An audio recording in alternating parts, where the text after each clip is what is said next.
ஒரு பெரிய காட்டுல கரடி ஒன்று மரங்களை வெட்டுற வேலையை செஞ்சுட்டு வந்தது. கரடியோட அப்பா அம்மா 2 பேருமே ரோட்ல நடந்த மிகப்பெரிய விபத்துல இறந்துட்டாங்க. கரடியோட அப்பா அம்மா இறந்து போனதுனால கரடி தனிமையில ரொம்பவே சோகமா இருந்தது. அதே காட்டுல அஞ்சனான்ற குருவி மருத்துவமனையில நர்ஸா வேலை செஞ்சு வந்தது. ஒரு நாள் இரவு குருவி இல்லாத நேரமா பார்த்து சரியான மழை பெஞ்சதுனால குருவியோடைய கணவனும் மகனும் இடி விழுந்து அதே இடத்துல இறந்துட்டாங்க.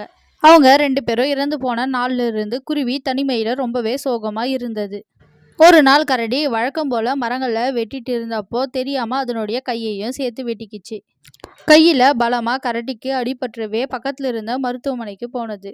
கரடியோட கையில பலமா அடிபற்றவே கரடி ரொம்ப நாளா மருத்துவமனையிலே இருந்தது. ஆனா கரடிக்கு சொந்தம்னு யாரும் இல்லாததுனால கரடியை பார்த்துக்க யாருமே வரல. யாரும் இல்லாத கரடிக்கு அஞ்சனா குருவி உதவி பண்ணதுனால அஞ்சனா குருவியும் கரடியும் கல்யாணம் பண்ணிட்டு சந்தோஷமா வாழ ஆரம்பிச்சாங்க.